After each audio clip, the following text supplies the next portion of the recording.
Today is the 19th of December 1996. The survivor is Mr. Gedalia Kadmon, former name Klein. Interviewer Leah Ben-Zvi. The interview is being taken in Kiryat Ata, Israel in Hebrew. שלום, אני ליה בן-צבי. היום ה-19 בחודש דצמבר 1996. אני עורכת ראיון עם מר גדליה קדמון בקריית אתא, ישראל.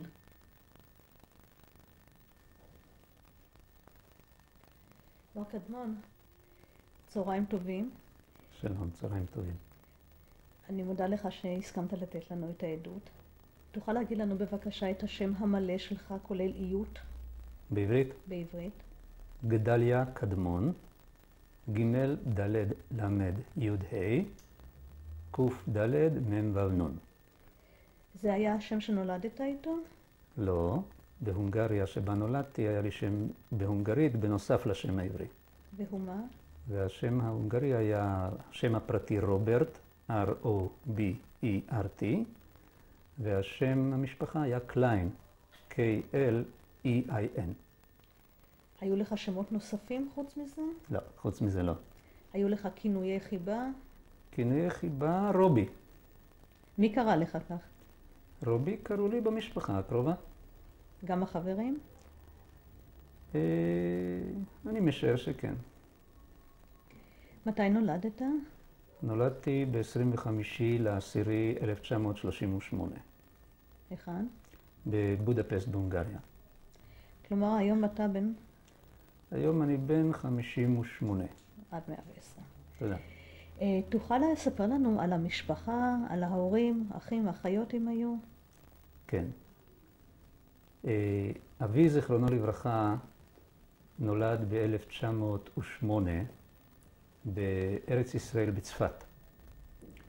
המשפחה שלו מצד אמו הרבה זמן בארץ, אבל כשהוא היה ילד קטן, יחד עם אחותו, ההורים נאלצו לנסוע לווינה, בגלל שהאחות הייתה חולה ולא היו אמצעים לרפא אותה כאן בארץ, הם נסו לרפא אותה שם, ושם תפסה אותה מלחמת העולם הראשונה, והם נשארו שם. מה היה השם של אבא? השם של אבא אלימלך. בהונגריה קראו לו מיהי. ואחרי וינה הם עברו להונגריה, ואבא, זיכרונו לברכה, התחתן בהונגריה בווינה עם אמא ז"ל. קראו לה חנה או ינקה בהונגרית, לבית רוזנבאום. וזה היה בשנת 1935. אחר כך נולדו 3 הילדים, אחותי הבכורה שושנה, האחות השנייה ציפורה, ואני נולדתי ב-25/10/1938. וגרנו ברובע היהודי בהונגריה, משפחה יהודית אורתודוקסית, עם בתי כנסת האורתודוקסיים, עם המנהגים האורתודוקסיים. אני זוכר למשל, היה מנהג שילד עד גיל 3 לא מסתפר, ובגיל 3 מספרים לו את כל השיער ומשאירים לו את הפאות. אני זוכר את המעמד הזה, למרות שהייתי מאוד קטן, זה מעמד שאני ממש זוכר אותו מגיל ילדות, איך שפתאום הורידו לי את כל השיער והשאירו לי את הפאות. מה אתה זוכר? איפה זה היה? איפה עשו את הטקס? איפה עשו את הטקס? אינני זוכר. אבל את הטקס עצמו אני זוכר. אתה זוכר את זה כמשהו מפחיד, כמשהו שמח? אני זוכר את זה כמשהו שכאילו פתאום חסר לך משהו, משהו שליווה אותך כל הזמן, כאילו חסר לך משהו. אבל יחד עם זה, האווירה שבה זה היה, שזה לא אווירה מפחידה, אלא להפך, אווירה של עידוד ושל שמחה, נטרלה את המחסור הזה שפתאום בן אדם מרגיש כאילו משהו חסר לו. אבל כל האווירה הייתה כל כך ידידותית וכל כך מעודדת, שבסך הכל ההרגשה הייתה טובה. מה אתה עוד זוכר מבית אבא ואמא, מבחינת חגים יהודים למשל? אז אני לא זוכר דברים מיוחדים, מפני שאותם מנהגים האורתודוקסיים שליוו אותנו אז, בעצם ליוו אותי גם הלאה במשך כל התקופה שאחרי כן. ולכן לא זכור לי משהו שהוא שונה או בולט. אתה זוכר מאכלים מיוחדים שאימא שלך הכינה? מאכלים מיוחדים שהכינו, אז אני זוכר למשל בהונגריה היה נהוג לאכול את מה שנקרא ז'ירוש קנייר. זה לחם עם שומן, שומן של אבזים או משהו כזה. לסבא וסבתא היה חנות של עופות ודגים, אז אני מתאר לי שגם משם סיפקו את הדבר הזה. אני זוכר למשל שהיה מאוד מקובל, מאכל חביב, היה מה שנקרא צוואר ממולא. לקחו את הצוואר של העוף ותפרו אותו ומילאו אותו בדברים טעימים, וזה נקרא ביידיש הלזלה. אז אני זוכר שההלזלה הזה היה מאוד אהוב עליי. מאכל נוסף שהיה אהוב, וזה כאן בארץ פחות מקובל, כי זה מאוד שמן, היו מתגנים את השומן של העוף, וזה כזה פריך, מצלצל ומתוק כזה, וזה מאוד אהוב על הילדים. היום כמובן זה לא מקובל. איך קוראים למאכל הזה, אתה זוכר? כן, בהונגרית קראו לזה טפרטיו. אתה זוכר את תקופת הילדות כתקופה מאושרת או לחוצה? אז ככה, לא הספקתי להיות בתקופה לא לחוצה. כי אבא, זיכרונו לברכה, כבר נלקח למחנות העבודה בתקופה מאוד מוקדמת. אתה זוכר מתי בדיוק? לא, לא. אבל אני יודע שעוד לפני כן, היות ואבא היה אזרח זר, מפני שהוא היה יליד צפת ולא יליד הונגריה, אז אפילו לפני מחנות העבודה כבר נלקח לתקופות מסוימות לבית סוהר. פשוט אסרו אותו. והמשפחה הייתה הולכת לבית הסוהר לבקר אותו. כך שממש מגיל אפס שלי כבר היו הבעיות האלה. ואחר כך שאבא נלקח למחנות עבודה, ואנחנו בעצם נשארנו 3 הילדים עם אמא לבד. וכל העול היה מוטל עליה. אתה אומר שאבא היה אזרח זר וכתוצאה מכך סבל מפרעות. אתה זוכרת, האם גם הפרנסה שלו נפגעה מכך? כן, בוודאי. ברגע שאבא היה בבית סוהר, אז הייתה בעיה של פרנסה. ברגע שהוא נלקח למחנות עבודה, היה בעיה של פרנסה. במה הוא התפרנס? אבא היה פקיד באחד הארגונים היהודיים בבודפסט. וכמובן שברגע שהמפרנס הראשי של הבית איננו, אז יש בעיות של פרנסה. אז כמובן הייתה עזרה מצד סבא וסבתא, אבל כל אחד היה צריך להתמודד, לכולם לא היה קל. הזכרת את סבא וסבתא, זה היה מצד אמא או אבא? זה סבא וסבתא קליין מצד אבא. הם גרו איתכם באותו בית? אנחנו לא גרנו יחד, כי בהונגריה בעצם היינו, אנחנו בבית שלנו, גרנו בדירה שכורה ברובע היהודי, וסבא וסבתא גרו במקום אחר, וסבא וסבתא מצד האמא, רוזנבאום, גם כן גרו במקום אחר. אז למעשה, במשך התקופה ההיא, עד למלחמה, גרנו כל אחד בנפרד. אתה אומר שבתור ילד כבר הרגשת איזושהי סכנה באוויר, מאחר ולקחו את אבא לתקופות מזומנות. הזכרת שביקרת אותו בבית הכלא. אתה זוכר איך היה המעמד הזה ללכת לבקר את אבא בבית הכלא? את המעמד עצמו אין לי הרבה מה לזכור. ברגע שנפגשים זה כמובן מאוד מרגש. אבל הייתי כל כך קטן שאת הדברים שמסביב אני ממש לא זוכר. אתה זוכר שיחות שלך עם אבא על המצב?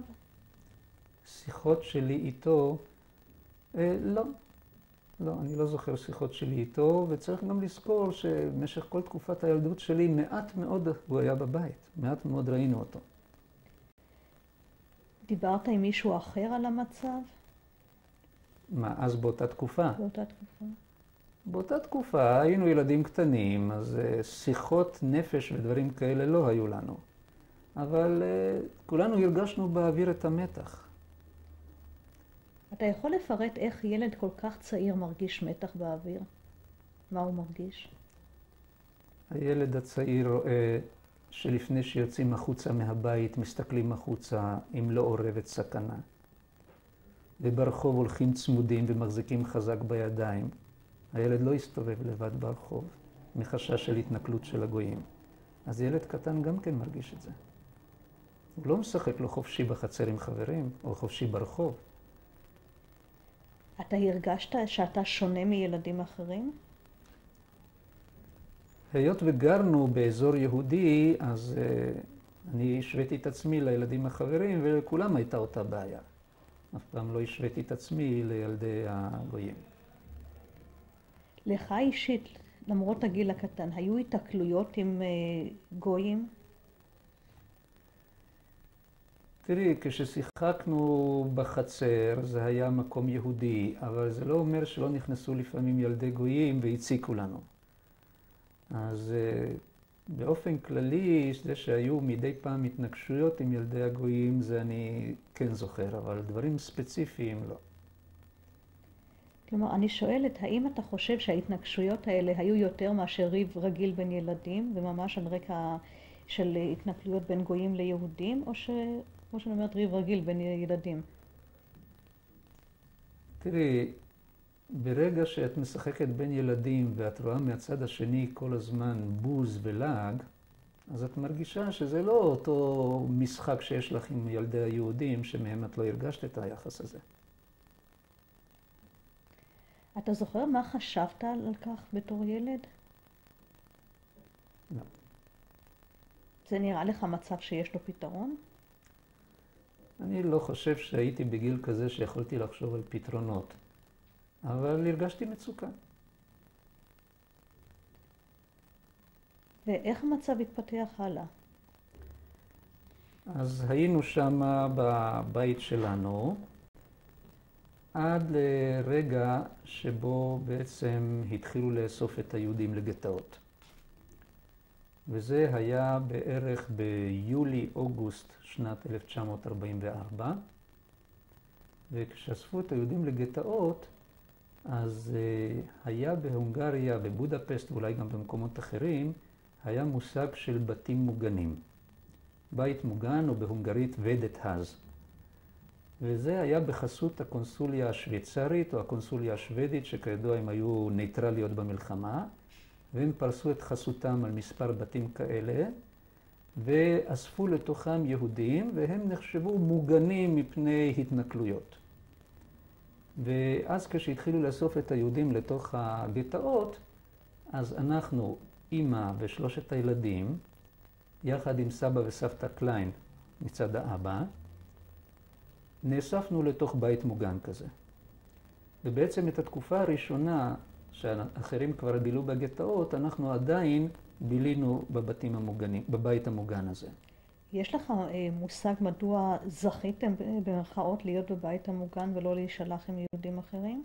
מדוע זכינו? לא, אינני יודע. אני רק יודע שהיו ניירות שבאמצעותם היה אפשר להתקבל לשם.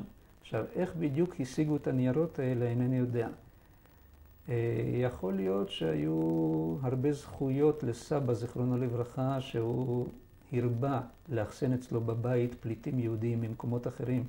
כידוע, המלחמה להונגריה הגיעה די בסוף התקופה, וכבר אחרי שמפולין וממקומות אחרים הגיעו נרדפים וניצולים, וביתו של סבא ז"ל היה ידוע כבית שבו כל פליט יכול למצוא מחסה, יכול למצוא אוכל, והוא ממש סיכן את עצמו בדברים האלה, כי זה לא היה פשוט. לפליטים האלה, כמו לאבא ז"ל שלא הייתה אזרחות, הם היו בעצמם נרדפים גם בהונגריה. צריך לזכור שההונגרים היו לא פחות אנטישמיים ואכזריים מהגרמנים. היו שם, כידוע, פלוגות צלב החץ ההונגריות, והם ממש רדפו את היהודים לא פחות מאשר גרמנים. וסבא, זיכרונו לברכה, וסבתא, הם ממש במסירות נפש הצילו הרבה יהודים שנתנו להם מחסה, נתנו להם אוכל, ויכול להיות שבזכות זה עזרה להם הקהילה להיכנס לבית המוגן. איפה גרו סבא וסבתא? הם גרו גם כן ברוב היהודי, אבל נדמה לי שהם גרו ברחוב שנקרא הולאוצה. אני זוכר שהיינו שם, היה שם איזה בית גדול עם חצר גדולה בפנים, זה היה בצורה כזאת שבנוי מסביב וחצר בפנים, והיו כמה קומות ומרפסות כאלה מסביב בכל קומה, מהם נכנסו לדירות, ואז גם היינו יורדים למטה לשחק בחצר. הם היו עשירים, סבא וסבתא, שיכלו להרשות לעצמם? לא, עשירים הם לא היו, היה להם חנות של עופות ודגים, מזה הם התפרנסו, אז זה לא עשירים, אבל יכלו באמצעים שיש להם לתת ולהתחלק עם האחרים. כמה ילדים היו לסבא וסבתא, חוץ מאבא שלך? חוץ מאבי, עוד 3 אחיות היו לו. הבת הגדולה, איילה, הזאת שהייתה חולה ובגללה הם נסעו אז בשעתו כשהיו ילדים לוינה, והיא כבר לא בחיים. ואחריה 2 בנות שייבדלו לחיים ארוכים, ציפורה וחדווה, שהן גרות בארץ. ואתה אומר שסבא וסבתא נשארו איתכם? אז סבא וסבתא יחד איתנו, 3 הילדים ואימא, נכנסנו יחד לאותו ודתאז, לאותו בית מוגן, ושם היינו בערך עד ספטמבר-אוקטובר, כאשר יום אחד הגרמנים החליטו, זהו, פוס, לא משחקים יותר. כלומר, הבית המוגן הזה היה מוגן כל עוד הגרמנים הסכימו שיהיה מוגן. ברגע שהחליטו לא, נכנסו לתוך הבית המוגן, ודווקא את המעמד הזה אני זוכר יפה. עברו בין החדרים, דפקו, הורידו את כל האנשים למטה לחצר, עשו מסדר בחצר, והתחילו לבדוק את התעודות לכולם. ואז הם החליטו, כנראה שהם רצו לאסוף את הצעירים, לזקנים פחות היה חשוב להם, אז לנו, הילדים והאימא, החליטו שהתעודות לא בסדר, אתם לא יכולים להישאר פה, ומשם לקחו אותנו ישר לגטו, הפרידו בינינו, סבא וסבתא נשארו, ואימא ו3 הילדים עברנו לגטו. ברשותך, הייתי רוצה לחזור רק לתיאור הבית המוגן. אתה אומר שזה היה בית אחד מיני רבים שבתוכו רוכזו יהודים. אני לא יודע רבים, אבל אני יודע שהיו יותר מאחד, היו כמה. מי גר איתכם בתוך הבית הזה? בבית הזה גרו יהודים שגם הם כמונו נכנסו לשם. אתה זוכר בערך את המספר של היהודים? לא, אבל אני, לפי הזיכרון שלי, שאני זוכר למשל שהורידו למטה לחצר ועשו את המסדר, אז עד כמה שאני יכול לזכור זה כמה עשרות. כאשר אתה היית בתוך הבית המוגן, אתה אומר שהיית שם תקופה קצרה יחסית. תקופה קצרה של משהו כמו 2 3 חודשים. מה אתה הרגשת בתור ילד שם? איך הייתה האווירה? תראי, מצד אחד הייתה לנו הרגשה יותר של ביטחון. אנשים עד לא ידעו אז שהמוגן הוא מוגן בעירבון מוגבל. אז אנשים קצת התפרקו מהלחץ הנפשי הזה שכל הזמן היה, שכל רגע יכול פתאום מישהו להיכנס הנה ולהוציא ולקחת ולעשות פוגרום. יחד עם זאת הרגשנו את עצמנו כלואים.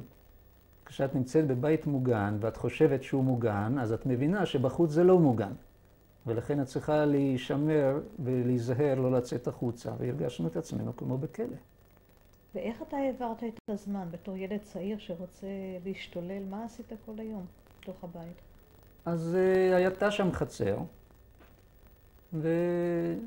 ושיחקנו בחצר. היו עוד ילדים בגילך? היו עוד ילדים, כן. אתה זוכר את השמות שלהם? לא. אתה נשארת בקשר עם מישהו מהאנשים שם עד היום? לא. ואתה יודע מה קרה לשאר האנשים שם? אני מניח שהגורל שלהם היה דומה לאותה גורל שלנו. זאת אומרת, חלק נלקחו לגטו וחלק נשארו שם עד לשחרור, כמו סבא וסבתא. מה אכלתם שהייתם בתוך הבית המוגן? זה אני לא זוכר. אתה יכול לזכור את התקופה הזאת כתקופה יותר טובה או פחות טובה מאשר התקופה שהייתם בבית? אז שוב, אי אפשר לומר בצורה מוחלטת אם זה יותר טוב או פחות טוב. אז אמרתי שמצד אחד הייתה פחות מועקה. בן אדם הרגיש את עצמו, לפחות חשב שהוא יותר בטוח. וכל הלחצים הנפשיים האלה הם מתבטאים בחיי היום-יום. אז אם יש פחות לחצים, יותר רגועים, יותר נינוחים. כמובן, אבא לא היה, הייתה דאגה מה יקרה לו. מלחמה, הייתה דאגה מה יהיה. לצאת החוצה, דאגה איך אפשר לצאת. אבל סך הכל פנים לכאן ולכאן. היה במידה מסוימת הקלה, אבל במידה אחרת הרגשנו עדיין שאנחנו נמצאים בסכנה. אחרי כל כך הרבה שנים, אחרי שגם אתה עצמך הפכת להיות הורה, אתה חושב שהקשר בינך לבין אמא היה יותר הדוק מאשר היה יכול להיות בתנאים אחרים, בתנאים של נורמליים? אני חושב במפורש כן, כי עצם העובדה שהיינו יחד והיינו בסכנה כל הזמן, אז זה ברור שזה מהדק את הקשר.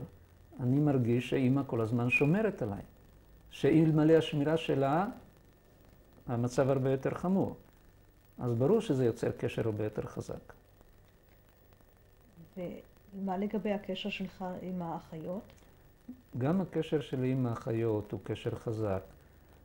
יכול להיות, כמו שאת שואלת, שעקב זה שעברנו יחד את החוויות האלה, וחווינו אותם בצורה מאוד אינטנסיבית, אז יכול להיות שהקשר בינינו יותר חזק מאשר קשר רגיל במשפחה כזאת. אתה רואה את זה היום, כאשר אתה עצמך כבר אבא וסבא? אתה חושב שאתה שם לב לדברים האלה היום? לקשר המשפחתי? שם לב שהקשר המשפחתי עם האחיות הוא חזק. לקשר המשפחתי עם האחיות ולקשר המשפחתי שאתה מקיים היום עם הילדים, עם הנכדים? האם זה משפיע עליך? האם זה משפיע על אופי הקשרים שלי עם הילדים? בואי נאמר ככה, אני חושב שכל מי שעבר את השואה, היחס שלו מושפע מהחוויות שלו. וזה יכול להתבטא בעובדה הזאת שאולי לפעמים את דואגת הרבה יותר לילדים מאשר מישהו אחר דואג להם.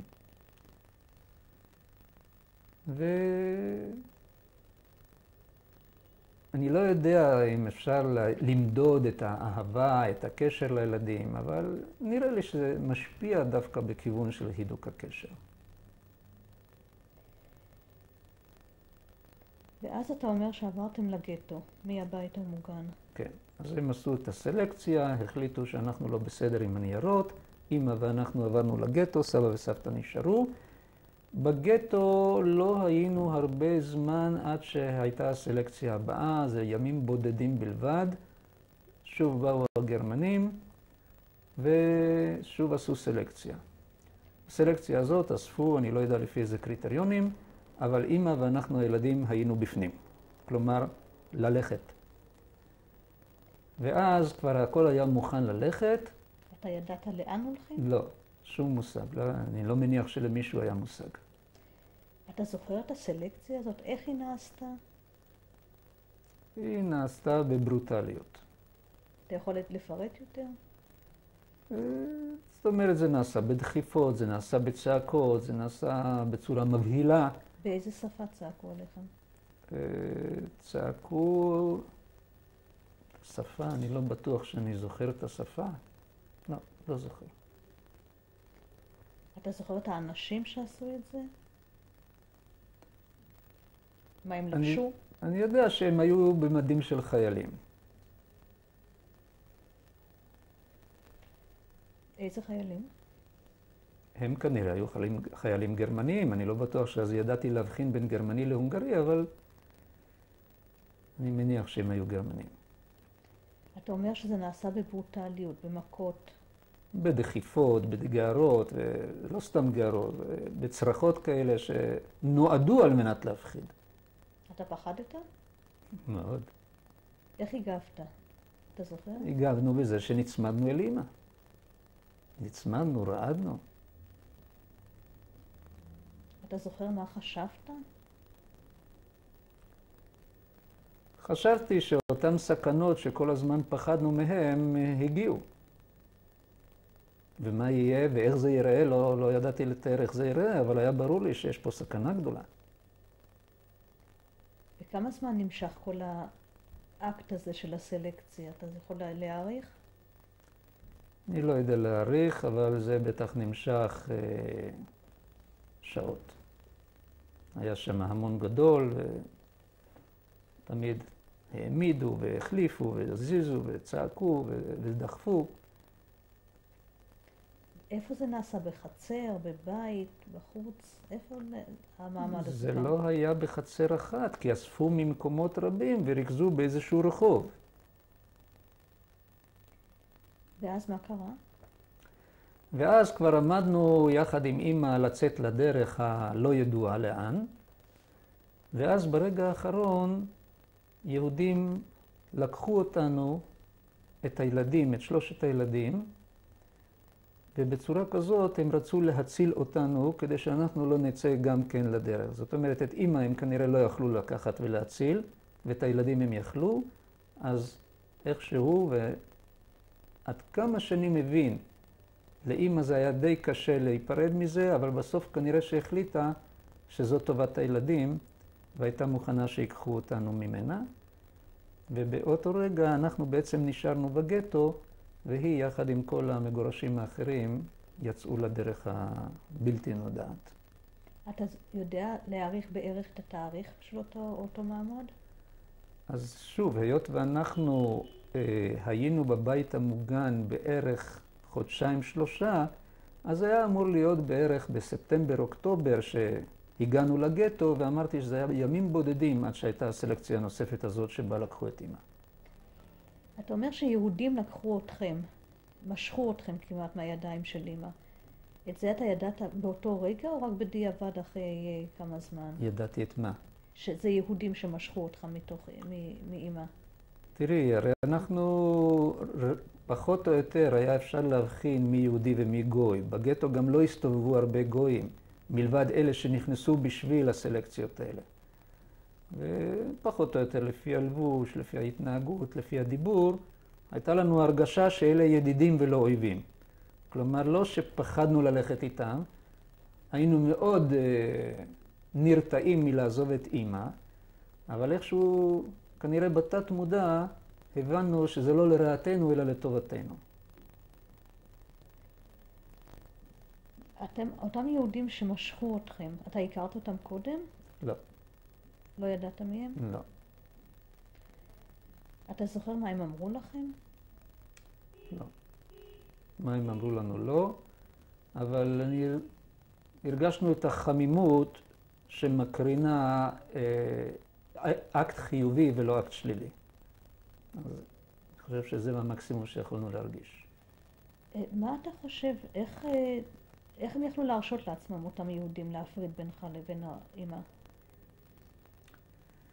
אז כאן אני מניח שזה לא היה ברשות הגרמנים. אני מניח שזה היה למרות שהגרמנים לא אהבו את זה, אבל כנראה ניצלו איזושהי פרצה, איזה חוסר תשומת לב, וביצעו את המעשה הזה. בלא הסכמת הגרמנים. בלא הסכמת הגרמנים, אני מניח כך. ומבחינת אין לי עובדות לבסס את זה, אבל זאת ההנחה שלי. אנחנו עכשיו נעשה הפסקה ונעבור לקלטת הבאה.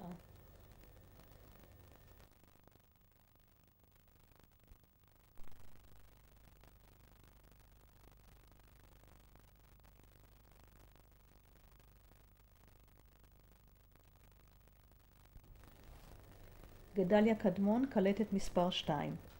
מר קדמון, תספר בבקשה, מה עשיתם אתה והאחיות שלך ברגע שהופרדתם מאמא? לאן הלכתם? טוב, אז ברגע שהופרדנו מאמא, כמובן שהמשבר החריף. נשארנו לא רק בלי סבא וסבתא, נשארנו בלי אמא, היינו די מבוהלים.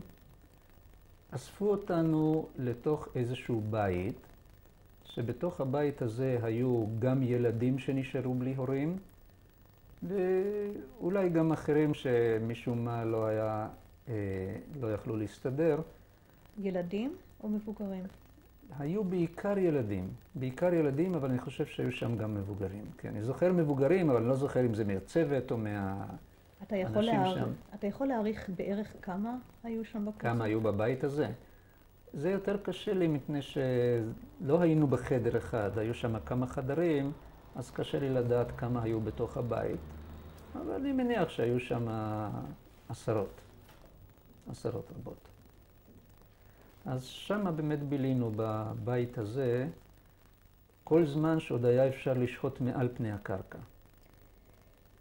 אתה אומר בילינו, למה אתה מתכוון? זאת אומרת שהינו שם בבית הזה,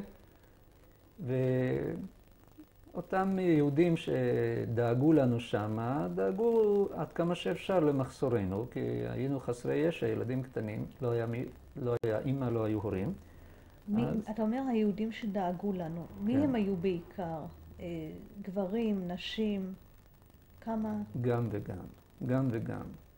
לומר כמה אינני יודע, אבל... אתה זוכר שמות של המטפלים? לא זוכר שמות. לא זוכר שמות. והם, הרי מחסור היה לכולם, אז השתדלו במידת האפשר לדאוג גם לצרכים שלנו, ועובדה שנשארנו, התקיימנו. באיזה מידה דאגו לצרכים? האם קיבלתם בגדים נקיים גם? אם בגדים נקיים או לא נקיים קיבלנו, זה קשה לי לדעת. אני לא מניח שהיו שם בגדים חדשים מהחנות. אבל זה היה תקופת חורף. אנחנו כבר מתקרבים עכשיו לסוף השנה, לנובמבר, דצמבר, והחורף בהונגריה חורף קשה. והיו לנו בגדים. החזקנו מעמד. מבחינת אוכל, מה אתה זוכר? במקום הזה אני לא זוכר את האוכל, כנראה שבמקום הזה עוד היה איכשהו אוכל. אני זוכר בשלב הבא שנגיע אליו, אני כן זוכר מה היה שם האוכל, אבל כאן, לא. כלומר, אתה לא זוכר שהיית רעב, זאת הכוונה שלך? אני לא זוכר שהאוכל היה במצוקה כל כך קשה כמו בשלב הבא. ואם אני לא זוכר, אז כנראה שהמצוקה לא הייתה כל כך קשה. ובתקופה הזאת היית, אני מבינה, צמוד לאחיות שלך? כן. אתה זוכר על מה דיברתם בלילה שהלכתם לישון? מאוד בכללי, זאת אומרת, אני לא זוכר שיחות מיוחדות, אבל בכינו בלילות. בכינו בלילות, לאמא, לאבא, היינו בסך הכל לבד. אז נכון שהיה מי שטיפל בנו, אבל בסך הכל כולם היו במצוקה וכולנו הרגשנו, עברנו את הטראומות האלה של היפרדות, הפרדה, קודם מסבא וסבתא ואחר כך מאמא, ונשארנו בלעדיהם, אז הרבה בכינו בלילות. אתה זוכר איזה שהם דברים שאמרו לך, אנשים, האחיות או אנשים אחרים? לא דברים מיוחדים. אתה זוכר שהפריע לך העובדה שהיית יהודי? שם בפנים, שם כולם היו ילדים. אתה זוכר שהאם בתור ילד חשבת שהצרות האלה מגיעות לכם או מגיעות עליכם בגלל שאתם יהודים? כולנו ידענו שזה בגלל שאנחנו יהודים, כי את זה עשו רק ליהודים. איך הסתדרת במחשבה הזאת?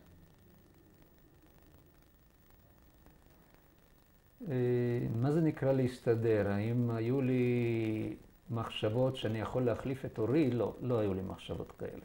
ידעתי שאנחנו יהודים וזה גורלנו. אתה אומר שאחר כך תמיד כמובן ציפינו לעזרה מן השמיים, זה נכון. תמיד התפללנו ותמיד קיווינו וככה חונכנו שישועה אם תבוא, היא תבוא מהשמיים. אתה אומר התפללנו. הצלחתם ממש להתפלל את התפילות שידעתם מהבית? באותו בית לא זכור לי שהיה בית כנסת. ידענו ברכות למאכלים למשל. ידענו קצת את התפילה של הבוקר, חלקים שהצלחנו ללמוד כמו קריאת שמע, כל אחד יותר או פחות. אני הייתי יותר קטן, בוודאי ידעתי פחות. אבל אני זוכר שאת הפסוק שמע ישראל אמרנו בכל הזדמנות.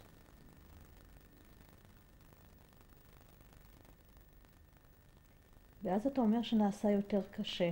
מאיזה מובן? אז בשלב מסוים כבר אי אפשר היה לשהות מעל פני הקרקע, בגלל הסכנה, גם הפצצות וגם כל הסלקציות של הגרמנים. ובאותו שלב החביאו אותנו קבוצה, אני לא יודע אם זה כל מי שהיה בבית, אבל היינו בערך קבוצה של 20, 30. כולם ילדים? לא, לא כולם ילדים. רובם ילדים, אבל היו גם כאלה שכנראה עם הורים, מבוגרים, היו גם כמה מבוגרים. ואז הסתירו אותנו באיזה מרתף. גם כן שם בגטו. המרתף הזה, אני לא יודע, אבל אחותי אמרה לי שזה היה באיזשהו מקום על יד כיכר קלאוזנר, משהו כזה בבודפסט. כי היא הייתה יותר מאוחר, כבר אחרי המלחמה, אחרי שעלינו ארצה, היא יצאה להונגריה ומצאה, ממש זיהתה את המקום, דיברה אפילו עם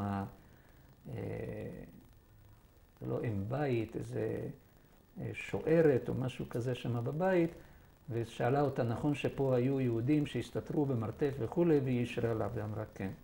אז היא ממש הצליחה לזהות, שאלתי אותה איך את מזהה, היא אומרת איכשהו, הכרתי את הרחובות, התקרבתי לפי הזיכרון והגעתי. היא הייתה יותר גדולה ממני, אז היא יכלה לעשות את זה. אני גם לא הייתי שם, ואני גם לא בטוח שאם הייתי שם הייתי נזכר. אז היינו שם בערך, לפי הערכתי, 20-30 אנשים, רובם ילדים, במרתף, וצריך לזכור שזה היה כבר קור קשה מאוד. במרתף לא היה לא חימום, תאורה. מבחינת תנאים סניטריים, לא היו תנאים סניטריים. אני זוכר שהיו מביאים דלי עם מים או נפט או משהו כזה, והיו מסרקים אותנו לתוך הדלי כדי שהקינים ייפלו לתוך הנוזל הזה וימותו. היינו מלאים קינים. מבחינת החימום, אני אומר, לא היה שום חימום בחורף ההונגרי, קר מאוד. הרגליים קפאו לנו. ברגע שהרגליים קופאות הן מתנפחות. לא הצלחנו להעלות את הנעליים על הרגליים. אם הצלחנו להעלות נעל אחת, היינו מדדים על רגל אחת בתוך המקלט הזה. אור יום בכלל לא ראינו, לא יצאנו משם. מבחינת האוכל, אני זוכר שהיה במרכז המרתף הזה, היה איזה דוד, ובדוד הזה בישלו איזשהו מרק. זה היה נדמה לי משהו כמו סלק בהמות או משהו כזה שהצליחו להגניב לתוך הגטו ולהגניב לנו לתוך המרתף, ובישלו מזה איזשהו מרק. ואני זוכר איך היינו באים עם הספל, כל ילד עם הספל ביד, מגיעים שם אל הדוד, נותנים לנו בספל, וזה היה האוכל שלנו. וככה בילינו שמה. אתה אומר שגם תנאים סניטריים לא היו. איך בכל זאת עשיתם את הצרכים? איפה? היה שם איזה כוך קטן בצד עם דליים ודברים כאלה, ואחר כך רוקנו את זה. המבוגרים טיפלו בזה, איך בדיוק זה היה, אינני יודע, אבל בצורה כזאת זה היה. איזשהו כוך קטן בצד שכולם התפנו שם. אתה יכול להעריך מה היה הגודל של המרתף הזה? הגודל של המרתף הזה, לפי הערכתי שלי מאז ועד היום, היה יכול להיות נניח 8 מטר על 3 מטר, משהו כזה. בערך. אולי 4 מטר, לא יודע. אתה זוכר התפרצויות בגלל התנאים האלה? של כעס, של מריבות אולי בין האנשים בתנאי הלחץ האלה במרתף? לא, אני לא זוכר דברים כאלה. אני יודע שבדרך כלל השתדלנו אפילו לשמור על שקט יחסי. כנראה שגם היה חשש להתגלות אם אנחנו יותר מדי נריש. יותר מזה לא. איך ישנתם, אתה זוכר?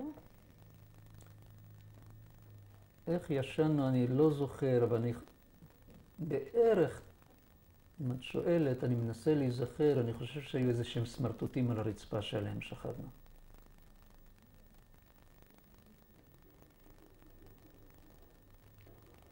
כמה זמן הייתם שם? אז שם היינו, זה היה כבר סוף המלחמה, וזה היה אמור להיות בערך חודשיים. כי בינואר בעצם כבר הרוסים היו בתוך בודפסט, כבר התנהלו קרבות רחוב, פעם הרוסים, פעם הגרמנים, אלה ואלה נסוגו וחזרו. ובינואר, כשהרוסים כבר התייצבו יותר, אז בעצם כבר לא היה צורך להסתתר יותר ולהיות שם, ואז יצאנו החוצה. אבל אני עוד זוכר, בשלבים האחרונים האלה, כשהגרמנים כבר היו במנוסה, וכשהם הרגישו כבר שהרוסים סוגרים עליהם, אז הם היו חייבים לנוס כי ידעו מה יהיה סופם. אז הם השתדלו לברוח מבלי להתגלות. ואז רבים, במקום לברוח ברחובות, ניסו לברוח למטה במרתפים, דרך המרתפים, לעבור מבית לבית. ודווקא מקרה אחד זכור לי. זכור לי, זה היה כנראה די בסוף, כי הגרמנים כבר היו במנוסה, נכנס חייל גרמני, אני זוכר אותו עם הרובה, ותוך כדי כך שהוא עובר דרכנו במנוסתו, הוא ראה אצל ילד, זה היה חתיכת לחם או איזושהי חתיכת אוכל קטנה, ואני זוכר איך הוא לוקח, חוטף מהילד וממשיך בדרכו.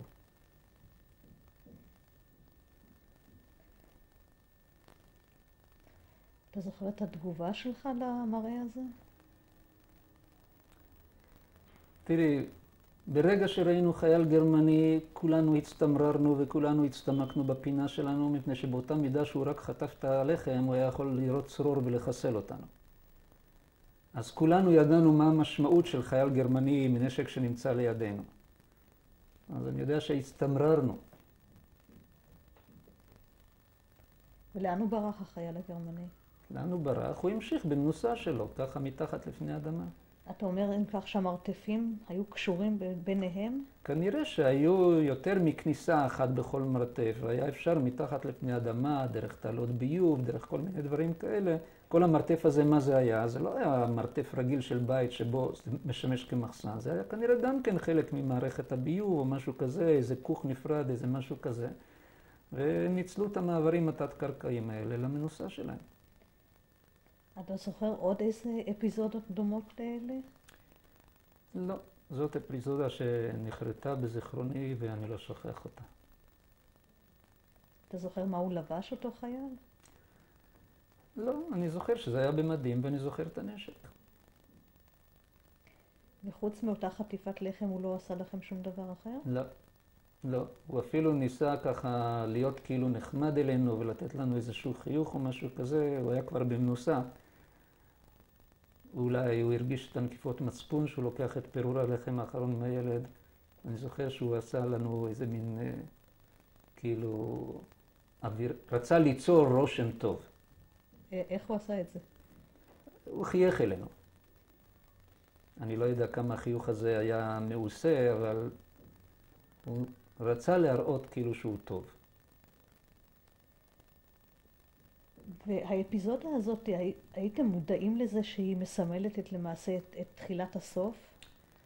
אני לא יודע אם הבנו לבד, בוודאי דיברו איתנו והסבירו לנו שכבר הגרמנים נמצאים במנוסה. יחד עם זאת, זה לא הפחית מהסכנה שברגע שאחד כזה נכנס, מי יודע מה הוא עושה לנו. אז כך שהפחד היה, אבל הבנו שזה מסמל הקלה במצב. ומה קרה אחר כך? ואז באמת כבר הגרמנים, ברגע שהם כבר נסוגו לגמרי והרוסים השתלטו לגמרי, זה היה בערך אמצע ינואר, משהו כזה, אז היה אפשר כבר לעלות למעלה. אז סליחה, איך ידעתם שאפשר לעלות למעלה? מישהו בא להגיד לכם? הרי כל הזמן היה קשר עם החוץ, הרי אחרת מה היה לנו לאכול? יהודים מדי פעם באו והגניבו לנו אוכל, ואולי גם אספו את הפסולת, ואיכשהו תחזקו את המקום. הכל במסירות נפש גדולה, אבל איכשהו המקום היה מתוחזק, וזה לא יכולנו לעשות לבד, זה היה מוכרח להיות על ידי עזרה מבחוץ, אז איכשהו היה קשר, אני לא יודע להגיד לך, כי הייתי מאוד קטן, באיזה סידורים לא פורמליים, אלא איזה סידורים מנהלתיים זה עבד. אבל זה איכשהו עבד, ולכן אלה שבאו מבחוץ ידעו בחוץ מה המצב יותר טוב מאשר כשמישהו כלוא בפנים, ונתנו לנו להבין שזהו, הגרמנים כבר במנוסה, ובשלב מסוים כבר אפשר לעלות למעלה. ואז עלינו למעלה, ואותם אלה שהיה להם לאן ללכת, בתים, משפחות וכו', הלכו. אנחנו שלושת הילדים נשארנו שם, יחד עם עוד ילדים שלא היו עם הורים ולא ידעו מה לעשות. ועדיין היה צריך שמישהו יטפל בנו עד למציאת פתרון. אתה יכול להזכיר שוב בני כמה הייתם אז, אתה והאחיות? זה היה בתחילת 45, אז אם אני הייתי ב-38, אז אני בן 6. והאחיות? אני נולדתי בסוף 38, וזה תחילת 45, אז זה בן 6. ואחות אחת גדולה ממני בשנה, אז היא הייתה בת 7, והשנייה בעוד שנה וחצי, אז בת 8.5. כלומר, ילדים ממש קטנים. ממש ילדים קטנים. ואז מה קורה? אתם יוצאים החוצה ואז אנחנו עולים למעלה, ושם מטפלים בנו, ובאותו רגע שכבר היה ניתן לצאת לרחובות, אז כנראה שגם סבא וסבתא יכלו להשתחרר מהמקום שבו הם היו, ולהיות חופשים ולנוע, ודבר ראשון שהם עשו, הולכים לחפש. אף אחד לא ידע מה קרה לשני. הם לא ידעו מה קרה לנו ולאמא, אנחנו לא ידענו מה קרה להם, אז הם החליטו שהם יוצאים לחפש. אז הולכים לגטו לחפש. סליחה, ברשותך, אתה אומר שיצאתם החוצה ומטפלים בנו. אותם אלה שטיפלו בכם, שיצאתם החוצה, הם היו אותם אנשים שטיפלו בכם שהייתם במקלט? במרתף? נדמה לי שכן, אבל אני לא יודע לאשר את זה בוודאות. לא יודע לאשר את זה. אתה זוכר שמות של האנשים שטיפלו בכם? לא. ואז מה קורה? ואז סבא וסבתא קליין מצד האבא החליטו שהם יוצאים לחפש. הם לא ידעו מי נשאר ומי לא נשאר, הולכים לחפש. ואז הם הלכו לגטו והתחילו לחרוש את זה בצורה יסודית. הוא לקח רחוב אחד והיא לקחה רחוב אחד. ועברו מבית לבית, ממרתף למרתף, וחיפשו. ואני זוכר את המעמד הזה.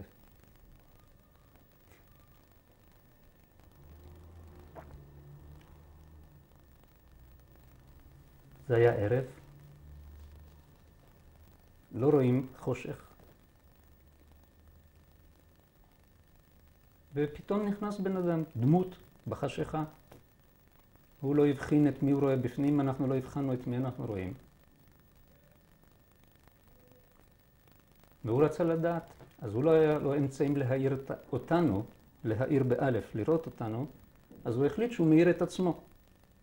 והוא הדליק איזה גפרור על יד הפנים שלו. והוא שואל, ילדים, מי מכיר אותי? ואז אני קפצתי, סבא. וזהו, והוא מצא אותנו. ואז הוא לקח אותנו, את שלושתנו, והלכנו לבית שלהם, הם חזרו לבית שלהם. אני לא יודע אם זה אותו בית שהיה קודם, או שזה בית אחר, אולי זה אותו בית אם הוא נשאר. ועדיין חסרו לנו אמא ואבא.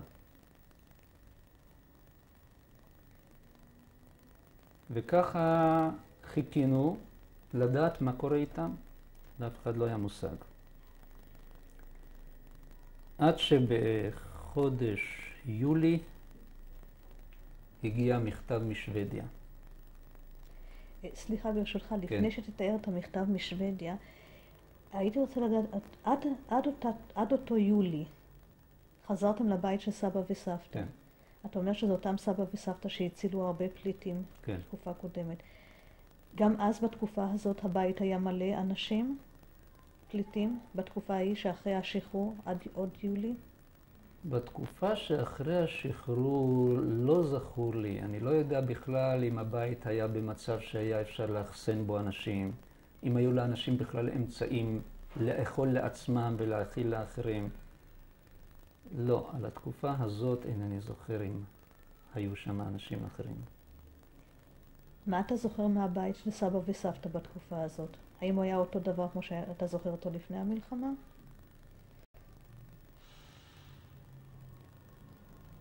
לא, אני לא יכול להשוות את זה. אמרתי לך שאני אפילו לא יודע אם זה היה אותו בית או מקום אחר. יכול להיות שהבית שלהם נהרס והם נכנסו לאיזה משהו ארעי וזמני עד שהתחילו להשתקם.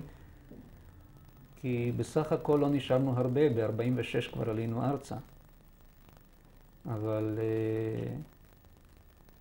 את התקופה הזאת אחר כך היינו באמת עם סבא וסבתא. אתה יכול להיזכר מבחינת התנאים הכלכליים בתקופה הזאת? היה לכם מספיק לאכול? היה לכם בגדים חמים? תראי, המצוקה הייתה לכולם. המצוקה הייתה גם לנו. אוכל אכלנו, בגדים לבשנו, אבל הכל במצוקה. כל בודפסט הייתה חריבה מהפצצות ומהכל. וגם אוכל בוודאי לא היה קל להשיג. הפעם לא בגלל שיהודים או לא יהודים, לכולם הייתה בעיה כזאת. מה גם שהאווירה כלפי היהודים מצד ההונגרים אולי קצת השתנתה, אבל לא הפכה להיות אוהדת. אז ככה שליהודים שבתוך ההונגרים הייתה מצוקה עוד יותר גדולה מאשר לאזרחים האחרים. אז רווחה לא הייתה. אתה זוכר האם סבא הצליח לחזור חזרה לחנות ההיא שהייתה לו? לפי מיטב זיכרוני, כן. לפי מיטב זיכרוני הוא פתח שוב את החנות.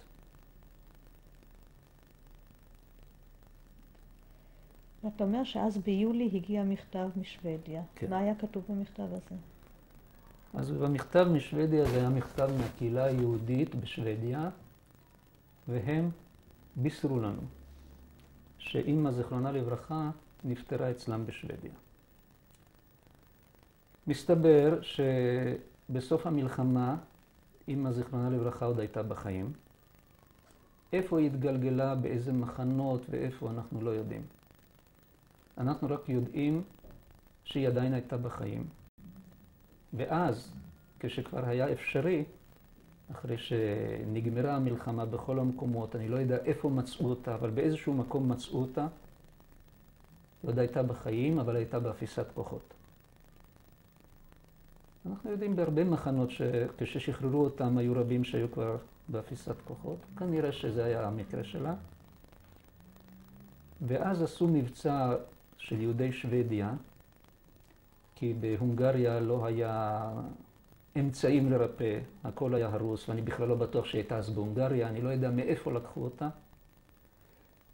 ועשו מבצע את אותם יהודים שהיו זקוקים לטיפול רפואי, לקחו אותם לשוודיה. שוודיה, כפי שאמרתי, הייתה ניטרלית, המלחמה לא פגעה בה, היו שם שירותים רפואיים, הכל היה. והם עשו מבצע כזה, הביאו אותה לשוודיה, היא עוד הגיעה בחיים לשוודיה, אבל לא הצליחו להציל אותה. והיא נפטרה בשוודיה, ונקברה בגוטבורג שבמערב שוודיה, ביולי 45. ואת כל זה היה כתוב במכתב, או את כל הדברים האלה למדתם מאוחר יותר? עכשיו, את כל הפרטים שהיו במכתב אני לא יודע, אני לא קראתי את המכתב, אבל יכול להיות שעיקרי הדברים היו ואחר כך דלינו פרטים נוספים. אבל עובדה שאנחנו לא יודעים את כל הפרטים. מה עבר עליה מאז שנפרדנו ועד שהגיעה לשוודיה אנחנו לא יודעים. לא הצלחתם לגלות את זה שנים אחר כך? בקשר עם אנשים שאולי היו איתכם בגטו? לא. כלומר, אתה מדבר למעשה על תקופה של כמעט יותר מחצי שנה שבה אין לכם פרטים איפה אמא התגלגלה. נכון. צריך לזכור שהמלחמה עוד לא נגמרה. ויכול להיות שהיא הייתה באיזשהם מחנות, או בהונגריה או במקומות אחרים, בהם שעוד לא היה אפשר להגיע אליה. אתה זוכר, המכתב הזה קיים היום? לא, לא ידוע לי. אתה זוכר מי היה חתום על המכתב? לא. אבל זה היה מהקהילה היהודית בשוודיה. הם כנראה, היא עוד הגיעה כנראה במצב כזה שהיא ידעה למסור פרטים על המשפחה שלה. אני לא יודע אם היא יכלה למסור הרבה יותר, אבל כנראה שאת הפרטים על המשפחה היא הצליחה למסור, והם הודיעו לנו. אתה אומר שהיא קבורה בגטנבורג, בשוודיה. כן. הלכתם לראות את הקבר? אוקיי, אז הסיפור הזה של הקבר, אולי אני אספר אותו באמת בסוף, יותר מאוחר, אחרי שהייתי בארץ, אז באמת הגעתי לקבר, וזה סיפור שכדאי לספר אותו. היינו רוצים לשמוע. כן. יותר מאוחר, אוקיי. אתה אומר שאצל סבא וסבתא הגיע מכתב ביולי 45. מה עשיתם שנודע לכם שאמא נפטרה?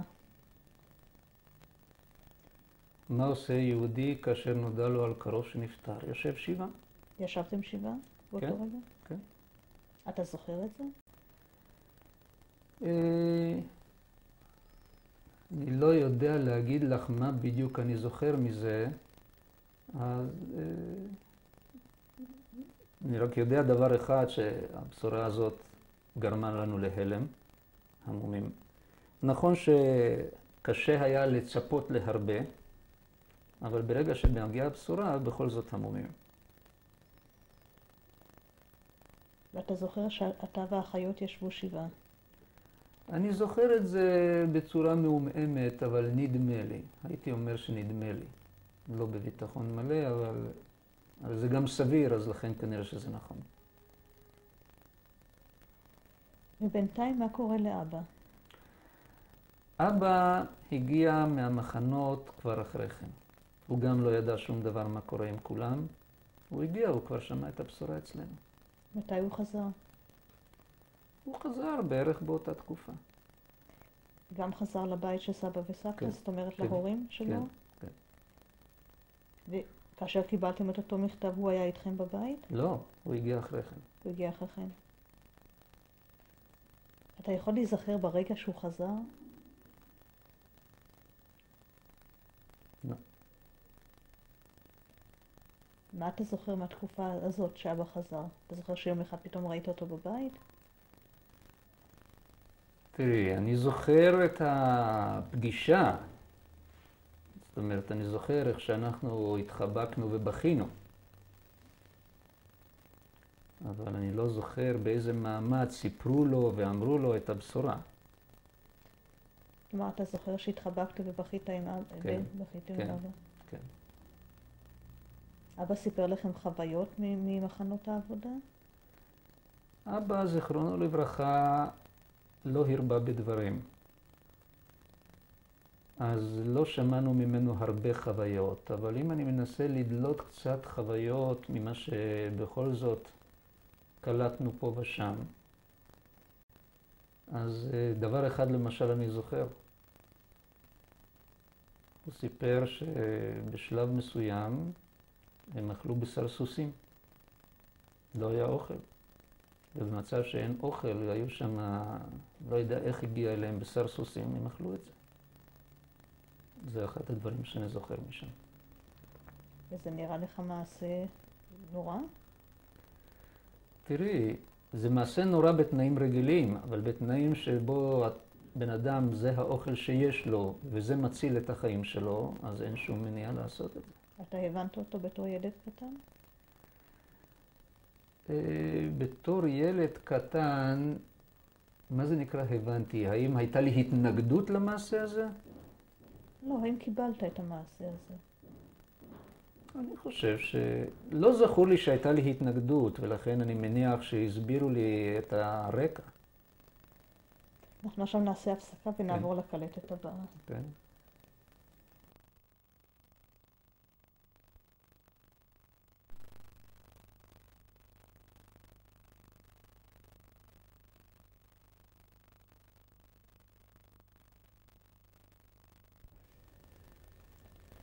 גדליה קדמון, קלטת מספר 3.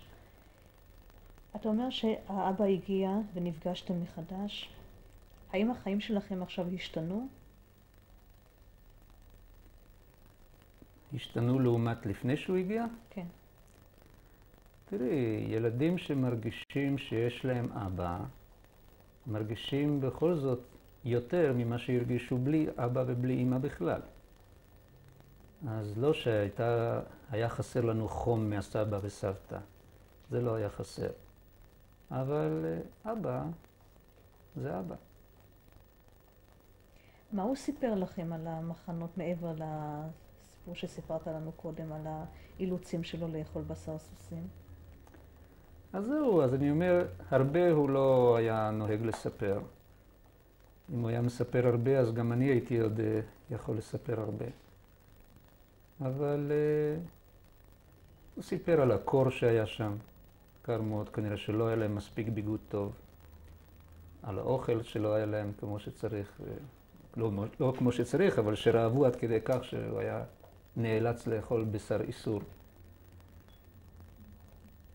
דיבר על מזג אוויר קשה, גשמים, שכנראה הם היו חשופים בעבודה בחוץ. זה בערך מה שאני זוכר. ומה עשיתם אז? אבא נכנס לעבודה יחד עם סבא בחנות? אבא, לא עם סבא הוא עבד, אלא אני חושב שהוא עבד באיזשהו בית מסחר. עד כמה שאני זוכר הוא עבד באיזשהו בית מסחר, ובערך עד שאנחנו עלינו אחר כך ארצה. אני עוד הספקתי שם ללכת לבית ספר, כיתה אחת ללמוד, וכפי שסיפרתי לאבא היו אחיות שהיו כאן בארץ, 3 האחיות שלו. הם עלו לארץ עוד לפני המלחמה, בזמן שעוד היה אפשר לעלות, ובזכות זה הם יכלו בבוא הזמן, אחרי המלחמה, לשלוח לנו אישורי עלייה. הרי כאן היה המנדט הבריטי, והם סגרו את המדינה ולא נתנו ליהודים לעלות, אלא אם כן באישורים מיוחדים שלהם.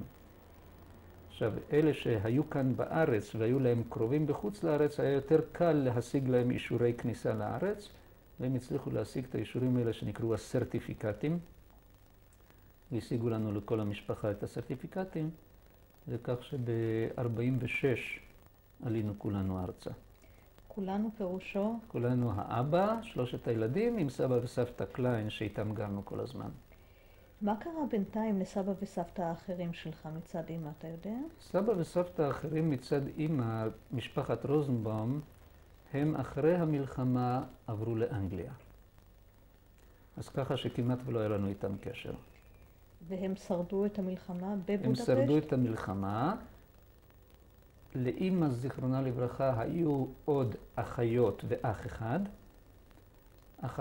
אחת אחת גרה בארצות הברית, 2 עברו לאנגליה יחד עם ההורים, עם הסבא וסבתא, והיה לה עוד 3 אחים. אח אחד, משה, השם ייקום דמו, הוא נספה במחנה, באיזשהו מחצבה, נספה בשואה. 2 אחרים... אתה יודע את שם המחנה? את שם המחצבה? מחצבת בור, מה זה בדיוק אני לא יודע. אבל יש לי גם פרוכת שההורים שלו הקדישו, ושם כתוב שהוא נספה במחצבת מחנה בור.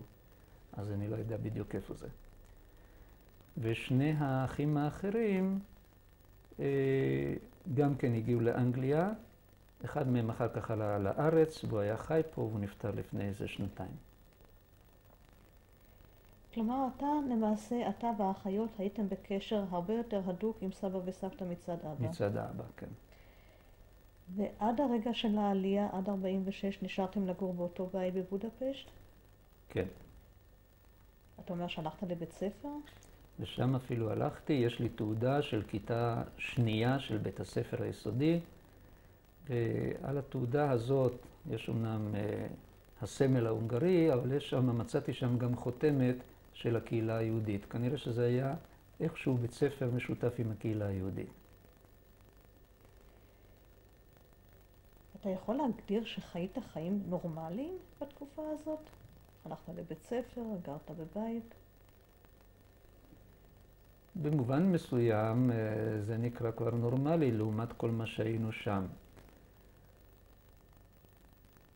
כן? אני לא יכול להצביע על דברים חריגים, אני חושב שפחות או יותר נורמלי.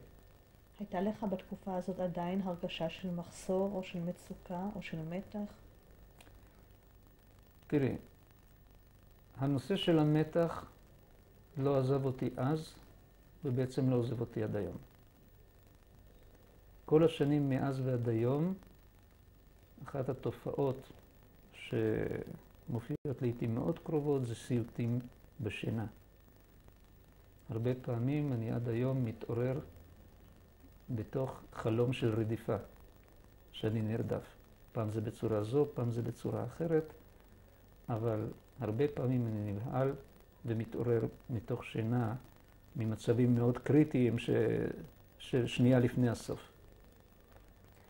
אז הנושא הזה של המתח ושל הסיוטים וכך הלאה, אם עד היום זה לא ירפא ממני, אז זה כנראה כבר ילווה אותי כל הזמן. לכן ברור שהחיים עם כל הזיכרונות, עם כל העומס הרגשי הזה שעברנו אותו, זה לא בדיוק החיים הרגילים. נכון, שברוך השם, הקמנו משפחה, ילדים ונכדים, וברוך השם, עבודה והכל, אבל אי אפשר למחוק את מה שהיה. ובאותה תקופה אתה חי עם סבא וסבתא ואתם מחליטים כולכם לעלות לארץ? כן. איך התבצע התהליך הזה של עלייה לארץ? איך התבצע באיזה מובן? מישהו בא ונתן לכם את הסרטיפיקטים? לא, אנחנו או שנסעתם לקחת היינו אותם? כנראה בקשרי מכתבים, טלפונים אז לא היו. היינו כנראה בקשרי מכתבים עם הדודות בארץ ישראל, ואחרי שהם השיגו את הסרטיפיקטים ושלחו לנו, אז ארזנו ונסענו. נסענו מהונגריה לרומניה, כי להונגריה כידוע אין חוף ים, והיה צריך להגיע באונייה, לא נסעו אז במטוסים. נסענו מהונגריה לרומניה, וברומניה עלינו על אונייה. איך הייתה הדרך מהונגריה לרומניה? ברכבת. לקחתם איתכם הרבה דברים? תראי, כמה אפשר לקחת? אני לא זוכר כמה, אבל בוודאי ליפטים לא היו. מה לקחתם איתכם בדרך? אני זוכר את המזוודות שלקחנו, אבל אם היו מעבר לזה חבילות שלא ממש סחבנו איתנו, אני לא יודע. אני לא זוכר שכאן בארץ התחלנו מאיזשהו רכוש. פחות או יותר התחלנו מאפס. כשהגענו לארץ עוד לא היה איפה לגור, הגענו לחיפה, גרנו אצל אחות של סבתא ז"ל בחיפה, ואחר כך עברנו לירושלים. עם איזו אונייה הגעתם לארץ? האונייה... רשום לי במסמך, נסתכל אחר כך. אתה זוכר את הנסיעה, את ההפלגה? אני זוכר את ההפלגה, דבר מעניין שאני זוכר מההפלגה. מההפלגה אני זוכר בעיקר את הבחילות, זה אני זוכר היטב, הרגשנו מאוד רע בהתחלה. ועוד דבר מעניין שאני זוכר זה את האוכל. נפגשנו במאכלים חדשים שלא הכרנו קודם. מה למשל? נפגשנו בפרי הדר, שכמעט ולא היה מוכר בהונגריה, ומה שהגיע לשם מהארץ היה מאוד יקר. ועוד אני זוכר שנפגשנו, נתנו לנו באונייה זיתים. וברגע שמי שלא מכיר זית ואוכל זיתים, וזה מר כזה ומלוח, ואמרנו לעצמנו, איזה מין אוכל זה, איך אפשר לאכול את זה? זה לא משנה שהיום אני מאוד אוהב זיתים. אבל כשלוקחים את זה פעם הראשונה, אני זוכר את הזיתים האלה, זה היה משהו, איך אוכלים דבר כזה? כמה זמן נמשכה ההפלגה, אתה יודע? ההפלגה נמשכה משהו כמו שבוע.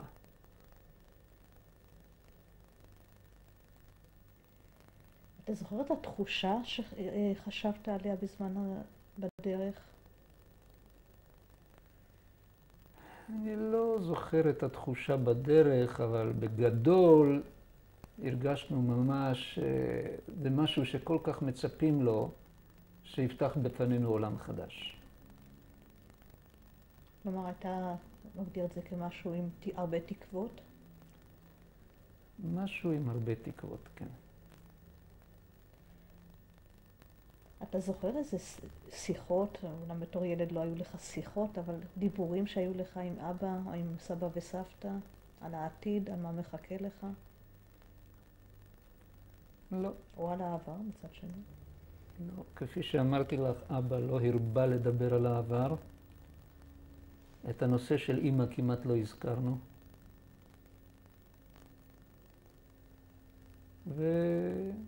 ובעצם עיקר מעיינינו היה לנעוץ ציפורניים במקום החדש ולעמוד על הרגליים. כפי שאמרתי לך, באנו כמעט עם שום דבר. ונכנסתם לארץ באופן לגלי? באופן לגלי, כן. ואז לאן הלכתם? אז זהו, אז בהתחלה הגענו לנמל חיפה, ושם הייתה, לסבתי הייתה אחות שגרה בחיפה. גרנו אצלה, אנחנו הגענו בחול המועד סוכות הגענו. אז גרנו אצלה תקופה מסוימת, אני לא יודע, זה יכול להיות שבועות בודדים, ואחר כך עברנו לירושלים. בירושלים שוב גרנו עם סבא וסבתא. הייתה להם שם דירה? אז זהו, אז בירושלים הם שכרו דירה, וכדי לממן ולהתפרנס, הם שכרו דירה של 5 חדרים והפכו את זה לפנסיון. כלומר, אנחנו גם גרנו בדירה הזאת והיא גם שימשה כעסק. זאת אומרת, באו אורחים ללון, סבתא ואבא עבד יחד איתה בישלו, סבא הלך לשוק, אני זוכר שהיינו הולכים לשוק מחנה יהודה בירושלים, ליוויתי את סבא הרבה פעמים, זוכר איך שחטנו את העופות ומרטו אותם ומלקו אותם וכו', והיינו סוחבים סלים גדולים, אז לא היו משלוחים הביתה, סחבנו מהשוק הביתה, והחיים לא היו קלים. לא היו קלים גם לילדים. ילד שאין לו שום פרטיות בעצם. את גרה בתוך עסק. אז זה באמת לא היה קל. הרבה פעמים גרנו יחד עם האורחים כדי לנסות לאחסן מה שיותר אנשים בגלל הפרנסה. אז החדר הזה עם אורח, 1 או 2. וככה חיינו שם. אתה הלכת לבית ספר בתקופה הזאת? כן, ודאי. לאן? בירושלים. לאיזה בית ספר? הלכתי קודם, כן. הלכתי שנה אחת למה שנקרא תלמוד תורה שילה. ואחר כך עברתי לבית ספר, זה נקרא בית ספר לדוגמה מזרחי, של סמינר מזרחי. היה לו יסודי, זה נקרא בית ספר לדוגמה, ותיכון וסמינר. במרכז העיר. כי גם גרנו במרכז, כל הפנסיון היה במרכז. והאחיות שלך, גם הם הלכו לבית ספר? והאחיות שלי גם הלכו לבית ספר, כן. אתה זוכר שקיבלת יחס מיוחד מילדים אחרים, בגלל שאתה ניצול שואה? בבית ספר? בבית ספר, בין החברים, בשכונה? לא, לא. אני גם לא נהגתי לספר לאף אחד סיפורים על השואה. היו ילדים אחרים גם כן במצב שלך? ילדים אחרים במצב שלי לא ידוע לי, לא. לא. עד כמה שאני יודע, האחרים היו צברים. אלא אם כן היה 1 או 2, אבל בעיקרון הם היו מקומיים. אתה לא סיפרת לחברים על החוויות שעברת? לא. מדוע לא? כי כפי שאמרתי לך, גם בבית לא דיברנו על זה. פשוט לא דיברנו. כל הטראומה הזאת של אימא שאיננה, שנפטרה, אז כל המושג הזה של אימא זה היה כזה משהו קדוש שאפילו לא מזכירים אותו, לא מדברים אותו עליו. אז בסך הכל, בגלל זה כנראה, גם לא הרבנו לדבר, וכמעט ולא דיברנו על מה שעבר עלינו בשואה, דיברנו מעט מאוד. אז זה זרם גם הלאה כלפי החברים, לא דיברנו על זה. הילדים האחרים לא התעניינו לדעת?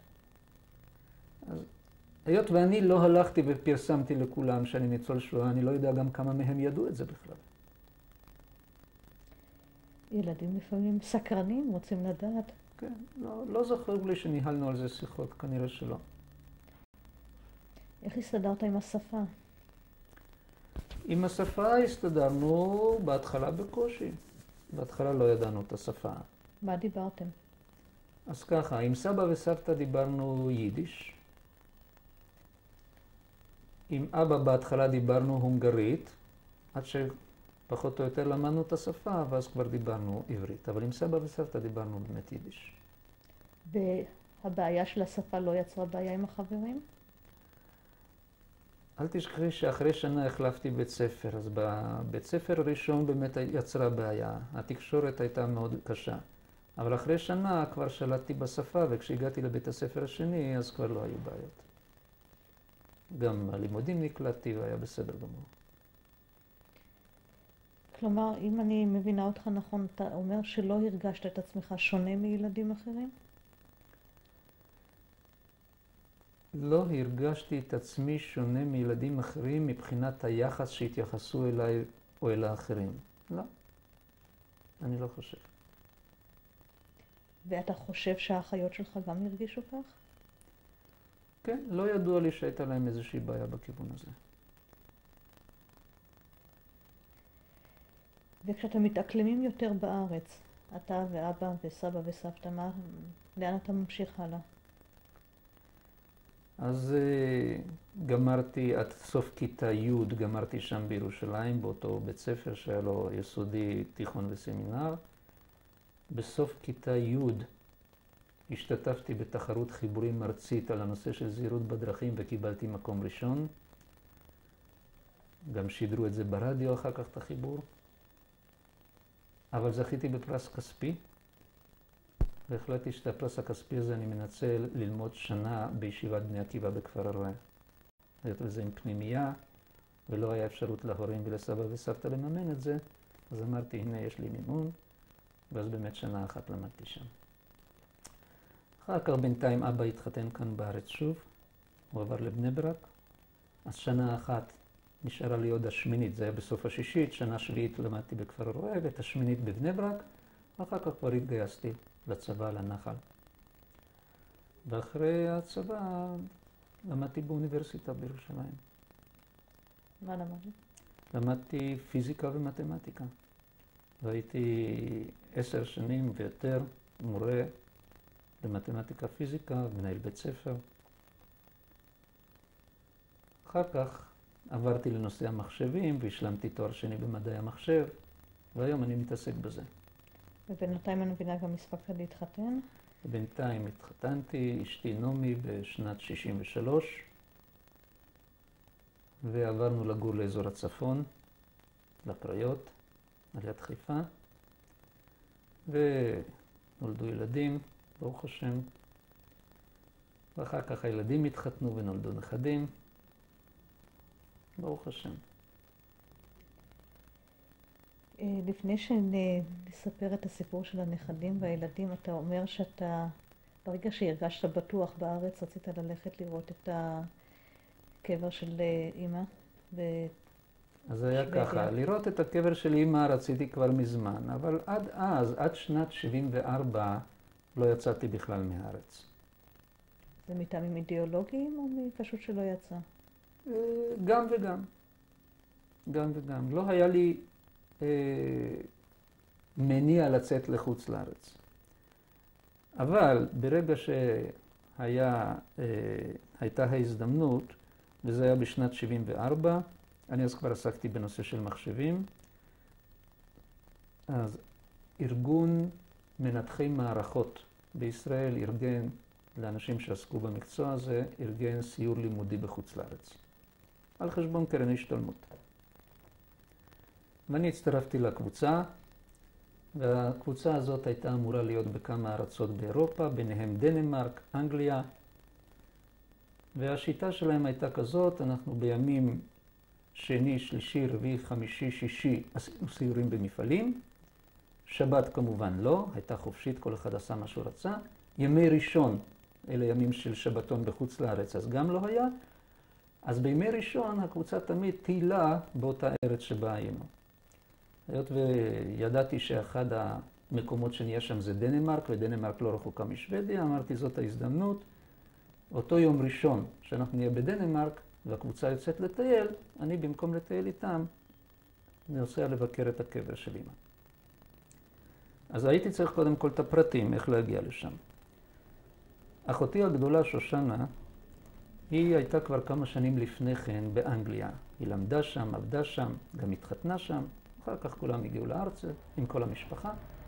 אבל היות והיא הייתה כמה שנים באנגליה, היא משם ביקרה את הקבר של אמא, ראתה שהמצבה לא בסדר, הקימה מצבה ראויה, והיו לה כל הפרטים.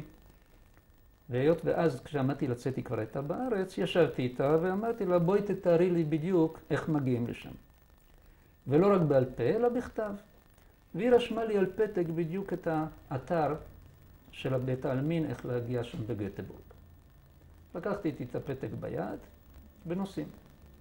מגיע אותו יום ראשון שבו אני יוצא, ושם היה ככה, ב7 בבוקר, היינו בקופנהגן בדנמרק, ב7 בבוקר יוצאת רכבת עד גוטבורג, עולה על מעבורת, חוצה את הים, מגיעה לצד השני, ממשיכה. ב12 בצהריים מגיעה לגוטבורג, בשעה 3 רכבת חזרה, שוב 5 שעות, ב8 בערב אנחנו מגיעים חזרה, ואני מספיק לתפוס את הקבוצה, למחרת בבוקר כבר ממשיכים הלאה. אז נשאר לי בין 12 ל3, זהו המרווח שלי שבו אני צריך להגיע. אני עולה ב7 בבוקר לרכבת, מגיע ב12 בצהריים, יוצא מהרכבת, מחפש מונית. עומדות שם כמה מוניות, אני ניגש לאחד הנהגים, ואני מנסה לדבר איתו, שיקח אותי לשם, אין עם מי לדבר. לא אנגלית, לא הונגרית, לא יידיש, לא עברית, כלום. אבל היה לי פתק. אני מוציא את הפתק. מה היה כתוב בפתק? בפתק היה כתוב, ניה מוזייסקה בגרווינגספלצן. ניה כמו ניו, חדש, מוזייסקה, בני דת משה, יהודים, בגרווינגספלץ, בית עלמין. כלומר, בית העלמין היהודי החדש, ניה, חדש. אני תוקע לו את הפתק הזה ביד, הוא מסתכל, עושה לי בראש, הוא בסדר, עולים למעלה, נוסעים. נוסעים, מגיעים, עוצר, הוא אומר, מראה לי שזה פה, אני רואה שם שער, מגן דוד. אז אני לא צריך אותו, אני משחרר אותו, כי כמו שמצאתי מונית, אני אמצא מונית חזרה, הוא נוסע, אני נכנס. אני נכנס לבית העלמין, אין נפש חיה. רק אני. אני מתחיל לחפש. אני עובר מצבה בעוד אחת ועוד אחת. המצבות דהויות, ישנות, שבורות בחלקן. בחלק בכלל אי אפשר לקרוא את הכתובת, ואני לא יודע אם עברתי על פני המצבה שלה או לא עברתי. בחלק אפשר לקרוא בקושי חלקים. ואני עובר מאחד לשני, לשלישי, שורה ועוד שורה ועוד שורה, ולא מוצא. והשעון דופק. ב3 יש לי רכבת חזרה. וכשאני ממשיך ככה ולא מוצא, מתחיל הייאוש להיכנס ללב. הנה באתי, אלפי קילומטרים, אני מחפש את המצבה, לא מוצא. ואיך שהייאוש כבר נכנס ללב, אני אצטרך לנסוע חזרה בידיים ריקות. מהפתח נכנסת אישה, מבוגרת. נראית יהודייה לכל דבר, והיא מתקרבת מולי. סוף סוף יש נפש חיה, אני בא אליה, רוצה לשאול אותה, אולי את יודעת, את יכולה לעזור לי. גם כן, לא הונגרית, לא עברית, לא שום דבר. אז אנחנו לא מדברים אלא רק בתנועות. טוב, אבל יש לי פתק. אני מוציא את הפתק, מראה לה, מסתכלת ואומרת, לא, זה לא המקום. והיא לוקחת אותי כמו ילד שלה ביד, ואומרת לי, מראה לי, בוא איתי, ואני אראה לך. ממש כמו ילד. והיא לוקחת אותי החוצה, מעלה אותי לחשמלית, ואנחנו נוסעים ביחד. נוסעים כמה תחנות, מראה לי פה יורדים ביחד, הכל ביחד. נכנסים לאיזה רחוב, מתקרבים, ממול אני כבר רואה קרן רחובות, בית עלמין. זה היה בית עלמין משותף נוצרי ויהודי עם גדר באמצע, חלקה של הנוצרים וחלקה של היהודים. ברחוב הראשי הייתה הכניסה הראשית, ויש רחוב צדדי. והיא לא לוקחת אותי לכניסה הראשית, היא לוקחת אותי לרחוב הצדדי. ברחוב הצדדי יש פשפש קטן, ואיך שאנחנו נכנסים, מולי הקבר של אמא. מוצא אותה במקום. אני מאוד מודה לה ומנסה להסביר בידיים שזהו, תודה רבה, והיא יכולה ללכת, אני כבר מפה מסתדר. לא, היא נשארת איתי. ואני עומד על הקבר, ואני אומר תהילים, מתפלל. בינתיים הגיע שומר בית העלמין, שהיה במקרה יהודי שהיה פעם בארץ והוא יודע עברית. דיברתי איתו ואמרתי לו מה הסיפור, ואני אומר, תגיד לה באמת תודה רבה גדולה שבלעדיה לא הייתי מוצא, אבל מכאן והלאה אני אסתדר, אני צריך אחר כך להגיע לרכבת, אין לי בעיה. לא, היא נשארת עד שאני גומר והיא תלווה אותי חזרה. ואני גומר.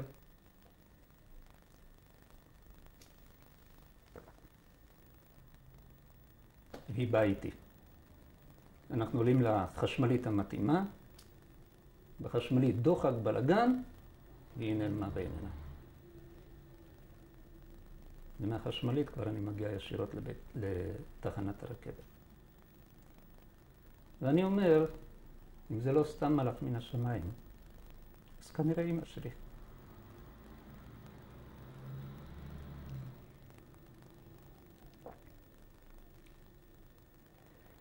כן? זהו הסיפור של הביקור בבית העלמין. אחר כך כבר הייתי שוב, אבל זה הביקור הראשון. ניסית למצוא אותה מאז? סליחה? ניסית למצוא את האישה הזאת? איך אני יודע? לא הייתה לי כתובת, לא היה לי שם, לא דיברנו. אותו שומר לא אמר לך איך קוראים לו? הוא גם לא ידע. לא ראיתי שהוא מכיר אותה.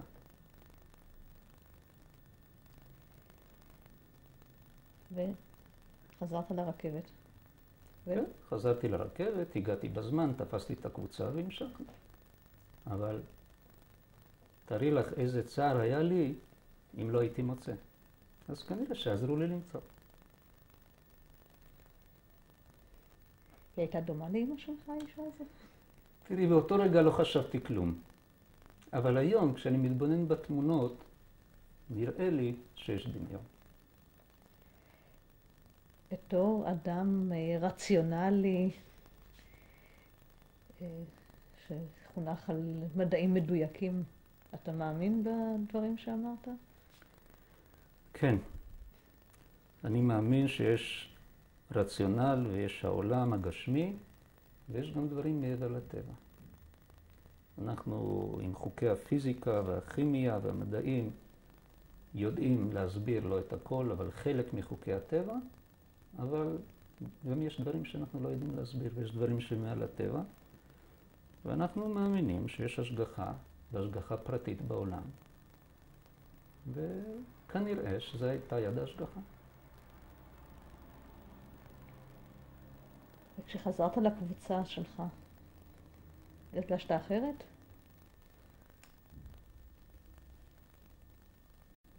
הרגשתי שהמשימה שלי התמלאה.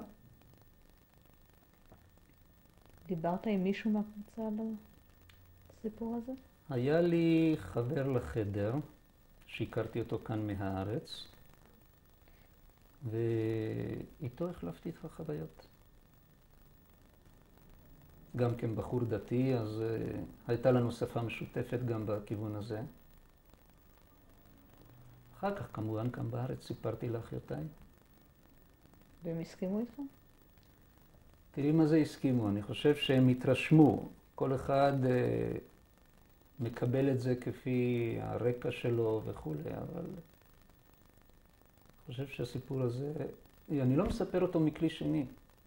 זה סיפור שאני חוויתי אותו ואני מספר מה שעבר עליי.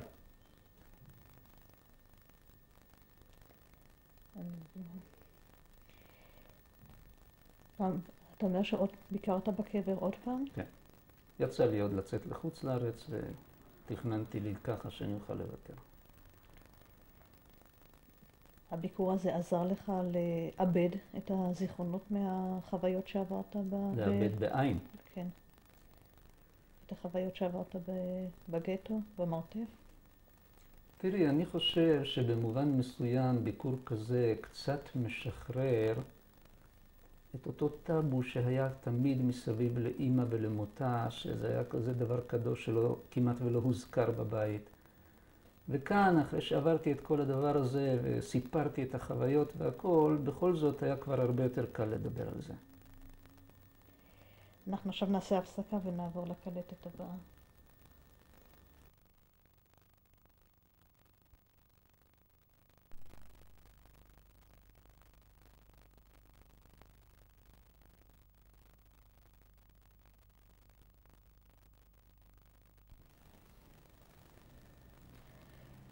גדליה קדמון, קלטת מספר 4. מר קדמון, כאיש חינוך שעסק הרבה שנים בתחום החינוך וכאבא לילדים, איך אתה יכול לספר ולתאר איך אתה מעביר את החוויות שעברת לדור הבא? אז ככה, בדרך כלל ההעברה הזאת היא לא קלה לבן אדם שמעביר אותה. אני יודע שיש הרבה אנשים שלא מסוגלים להעביר את זה, נמנעים מזה. אבל אני בדעה, וזאת גם הסיבה שאני עושה את הרעיון הזה כאן, אני בדעה שאסור לנו לשכוח, שאנחנו צריכים לזכור וצריכים להזכיר וצריכים להפיק מזה גם את הלקחים. ולכן אני משתדל להתגבר. ואני משתדל לאסוף את הכוחות הדרושים על מנת כן להתייחס לנושא הזה, כאשר המטרה היחידה היא לא לשכוח, להזכיר, להפיק מזה את הלקחים. אז גם כשעבדתי בהוראה וכמנהל בית ספר, השתדלתי תמיד בימים המתאימים, ימי זיכרון לשואה ובכל מיני אירועים, לשלב סיפורים, קטעים, דברים שמדברים אל האנשים. לא רק סתם מלל, מביאים בן אדם שעבר את החוויות ומספר, מביאים תמונות, מביאים קלטת, דברים שנקלטים יותר טוב מאשר רק לקרוא טקסטים. עם הילדים, אז הנכדים הם עוד צעירים, אבל גם לילדים. חלק גדול מהסיפורים שישבתי וסיפרתי פה, כבר סיפרתי לילדים. ואני מוצא את זה לחשוב, ולכן אני עושה את זה. אתה מוצא הבדלים בהתייחסויות לשואה בין הדורות השונים של ילדים? אז היות ויש לי בינתיים רק דור אחד שכבר בגיל שאפשר לדבר איתו על דברים כאלה, הילדים הקטנים עוד קשה. הנכדה הגדולה ביותר עכשיו בכיתה ג', אז אפשר קצת להזכיר פה ושם, אבל לא להיכנס לזה יותר. אז אני עוד לא יכול להשוות. אז כל מה שאני יודע, את ההתייחסות של הילדים שלי. וההתייחסות של הילדים שלי היא רצינית. זאת אומרת, הם רוצים לשמוע, ואני חושב שהם גם מפנימים את זה. באיזה מובן מפנימים? זאת אומרת שבעצם החוויות האלה לא עוברות להם מעל הראש, הסיפורים האלה, אלא זה הופך לחלק מהם, חלק שמוטמע בתוכם. בתקווה שגם הם, אחרי שזה מוטמע בתוכם, יוכלו להעביר את המסר הלאה. ומהו המסר? אז המסר, לדעתי, זה מסר ישראלי יהודי כללי. וזה אומר שעם ישראל, שבמשך 2000 שנות הגלות ישב בין העמים, בכל מקום שאליו הוא הגיע, הוא בעצם היה קטליזטור לפריחה תרבותית, לפריחה כלכלית. ואף על פי כן, הוא סבל בכל המקומות. סבל מרדיפות, משנאה, והרבה פעמים אפילו מטבח. מספיק אם נזכיר למשל את הדוגמה המפורסמת של ספרד של איזבלה ופרדיננד. היהודים שם היו שרי אוצר והכל, ואף על פי כן הגיע גירוש ספרד עם כל מה שקשור בזה. נזכיר בדורנו את יהודי גרמניה שהשתלבו במקומות הכי גבוהים בתרבות, בכלכלה, ואף על פי כן עיקר השנאה כוונה נגדם ועד להשמדה המונית, השמדה המונית שלא הייתה כדוגמתה בהיסטוריה. אותם אלה שניצלו אחר כך מהשואה, אותם אודים מוצלים מאש, עלו אחר כך לארץ, ויחד עם היהודים האחרים שעלו כבר לפניהם, הקימו יחד את מדינת ישראל. אז אני חושב שהלקח העיקרי שאנחנו צריכים להספיק מהשואה, זה של עם ישראל לא תהיה מנוחה ונחלה בשום מקום אחר בעולם. 2000 שנות ההיסטוריה לימדו אותנו את זה. ואז אנחנו צריכים לשמור מכל משמר על המדינה הזאת, מדינת היהודים שהקמנו כאן, לטפח אותה, לשמור אותה, לפתח בה כל שעל, לקרוא גם לכל היהודים שיושבים בארצות האחרות, לעזוב את הגלות ולבוא הנה לארץ. וביחד להקים את המפעל הזה ולפתח אותו.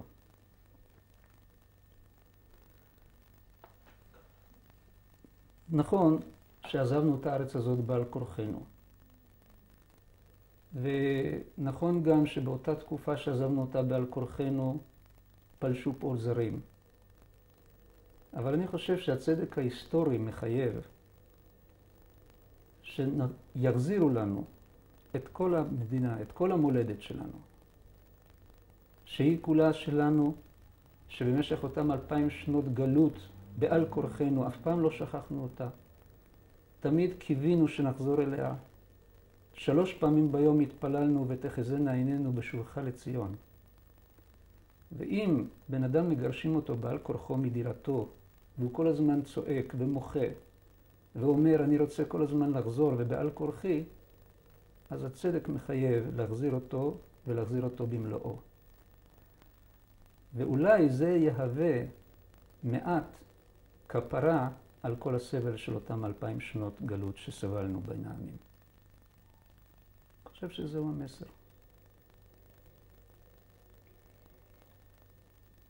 זה המסר שאתה מנחיל לילדים. זה המסר שאני חושב שצריך להנחיל, שאני מנסה להנחיל אותו לאחרים, ושבעצם בגללו גם אני משתתף פה ברעיון הזה.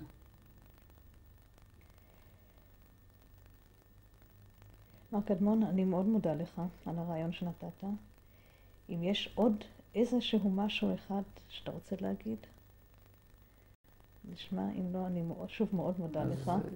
אני מוצא לנכון להגיד תודה לאותה קרן, לאותה עמותה, לעומדים בראשה, שיזמו את המפעל הזה, מפני שהמפעל הזה, לפי השקפה שלי, משרת את אותם דברים שאני מנסה להנחיל בדבר הזה, ואני בטוח שזה המון משאבים.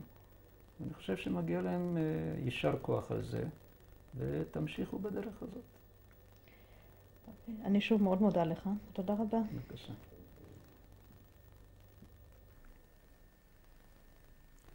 זוהי תעודת הנישואין של ההורים שלי, אלימלך וחנה קליין. אנחנו רואים בצד שמאל את התאריך 1935, אחר כך אנחנו רואים את שם האבא קליין מיהי, אחר כך את שם האמא קליין ינקה, לבית רוזנבאום בהמשך, ושאר הפרטים. תעודת הנישואין מ-1935.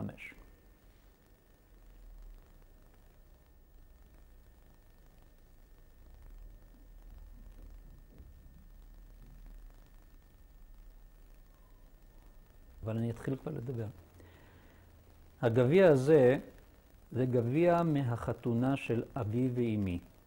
הגביע הזה ניתן על ידי החבורה של אבי לרגל החתונה. ומה כתוב על הגביע? בשורה ראשונה יש ד' זה דורון דרשה. החתן נושא דרשה ומקבל דורון מהחברים שלו. והנה בשורה השנייה, בקיצור מקצרים את המילים, להבחור החשוב, מורנו הרב, אלימלך, קליין, נרו יאיר. זוהי השורה השנייה. ועכשיו השורה השלישית נותנת את הפרטים על זמן האירוע והאנשים. מחברת תפארת בחורים, בודפסט, וההמשך שם תרצ"ה, זו שנת הנישואים. אז אלה הדברים שכתובים על הגביע, ומעניין איך הגביע הזה שרד ונשאר עד היום. האמת היא שאינני יודע את הפרטים. אני מעריך שהסבא וסבתא, כאשר הם עזבו את ביתם ונדדו, החשיבו כנראה את הגביע הזה ולקחו אותו איתם, ואיכשהו הצליח לשרוד במשך כל מאורות המלחמה. בסופו של דבר זה הגיע אליהם, חזר לאבא, ומאבא זה הגיע אליי. התמונה הזאת היא תמונה משפחתית מהתקופה שעוד לפני השואה. רואים עדיין את כל המשפחה בהרכבה המלא. בצד שמאל יושבת סבתא ממשפחת קליין מצד אבי, סבתא אסתר רחל. מעליה עומדים אבא ואמא, קודם אמא, אחר כך אבא, ובצד ימין יושב סבא, סבא קליין. באמצע יושבים שלושת הילדים, כאשר השמאלית ביותר, האחות הבינונית ציפורה, באמצע זה אני גדליה, ומימין התמונה האחות הגדולה שושנה. כאן עדיין כל המשפחה נראית עדיין בתנאים טובים וכולם יחד. התמונה הזאת רואים שהיא כבר לא מאותה תקופה, אלא מתקופה יותר מאוחרת. התמונה מראה את המשפחה המצומצמת, דהיינו אבא, אמא ושלושת הילדים, אבל כפי שכבר קל לראות מפה דבר ראשון, בצד שמאל, התמונה של האבא, רואים שהיא לא חלק מהמציאות של כולנו יחד, אלא זה פוטומונטאז' שצירפו את התמונה שלו למשפחה. זה אומר שאבא כבר היה במחנות עבודה, הוא לא היה נוכח, וכשרצינו לעשות תמונה משפחתית, היה צריך בפוטומונטאז' לצרף את התמונה שלו. כמו כן, אחרי אבא יושב אני, גדליה, מחזיקה אותי אחר כך אמא, אחריה רואים את הבת הגדולה, את האחות הגדולה שושנה, ואחריה את ציפורה.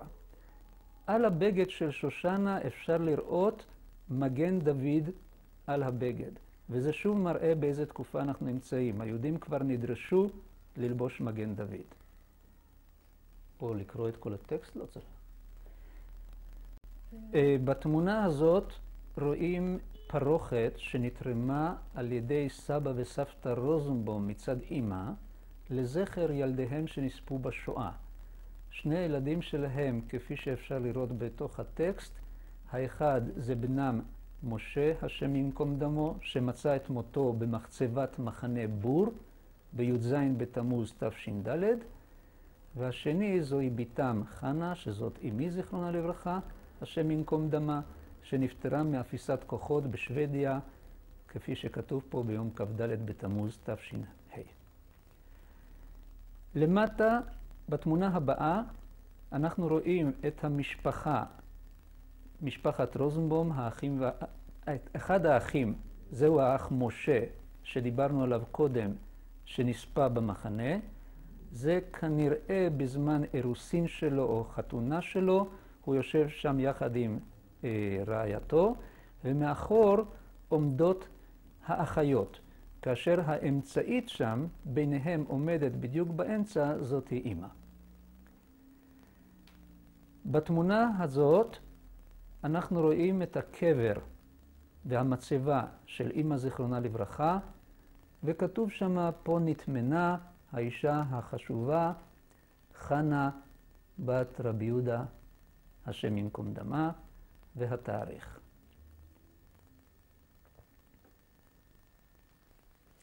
זוהי התעודה שלי מבית הספר בהונגריה אחרי השואה בשנת 1945. הספקתי ללכת לכיתה ב', כפי שכתוב שם, בודפשטי, משהו כמו אורתודוקס אישקולה, ובשורה שמתחתיה כתוב משודיק, כלומר הכיתה השנייה בשנת 1945. בצד שמאל אנחנו רואים את המחצית הראשונה, המקצועות והציונים, בצד ימין את המחצית השנייה.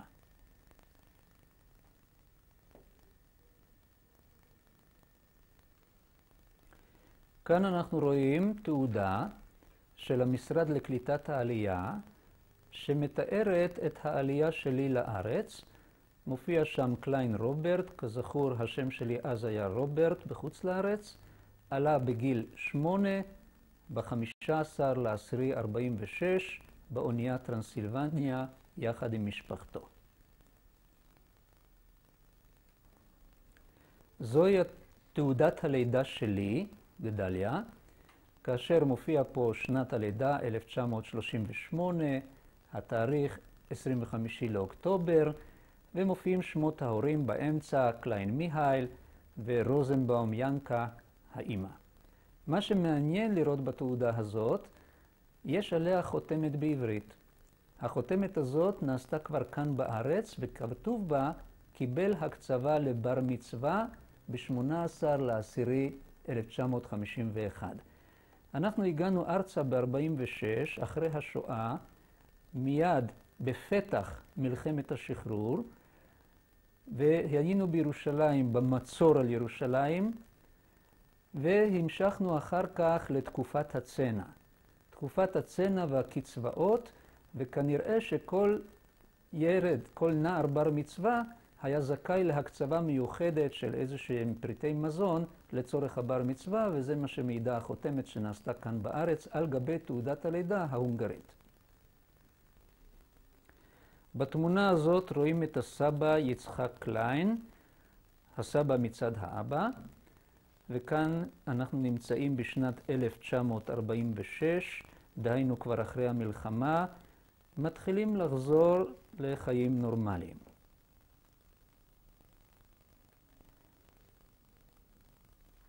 בתמונה הזאת, זה גם כן מ-1946, שלושת הילדים עדיין בהונגריה, מצולמים עם המעילים הכבדים, עם הכובעים הכבדים, כמו שמתאים למזג האוויר בהונגריה, אבל כבר נראים יותר טוב ממה שנראינו בזמן השואה.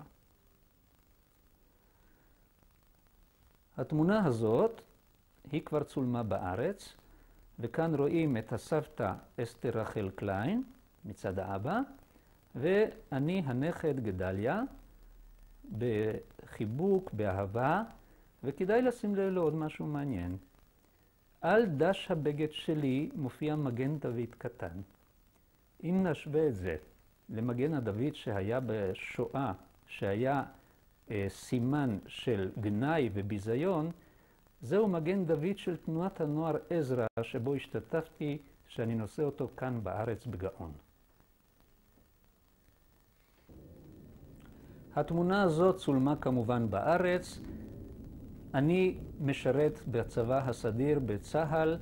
אני עומד שלישי משמאל, מאחוריי רואים את האוהל, כולנו במדי צבא, כולנו משרתים. בתנאים ההם גרנו באוהלים. בתמונה השנייה זה עדיין בזמן השירות הצבאי שלי, ואנחנו רואים בתמונה הזאת את עבודת האדמה. אני שירתתי בנחל, הנחל כידוע משלב שירות צבאי עם עבודה חקלאית, והנה אני עובד את האדמה בכרם ביישוב שדה אליהו בעמק בית שאן. התמונה הזאת צולמה בחתונה של בני יצחק בט"ו בשבט שנת תשנ"ה, 1995.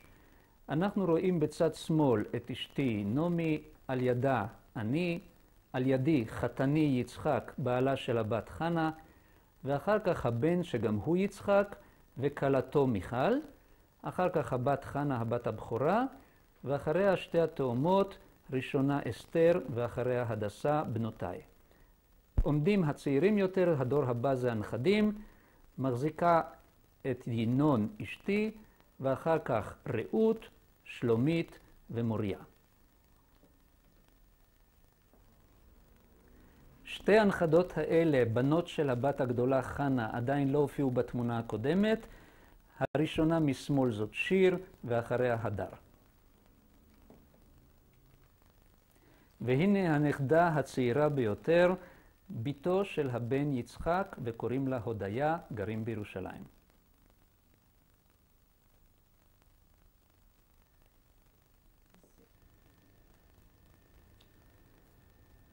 זאת רעייתי נעמי, שיחד איתה עברנו כברת דרך ארוכה. גם היא ילידת הונגריה, ואולי נפגשנו עוד בהונגריה, לא ידוע לנו. מעניין ששם משפחתה היה גם כן קליין כמו שם משפחתי, אבל זה שם נפוץ בין יהודי הונגריה, ככה שזה, למרות שאין קרבה בינינו אותו שם. גם היא, היות והיא נולדה בהונגריה, עברה את השואה בדרכה שלה, באירועים שלה, ויחד אנחנו בנינו החל משנת 63 את ביתנו, ומנסים, אני מקווה שמצליחים, לבנות בית מסודר ולהנחיל את כל המורשת שעברנו יחד בצורה כזאת לבנים, שלדברים יהיה המשך והם יוכלו גם להמשיך את זה הלאה.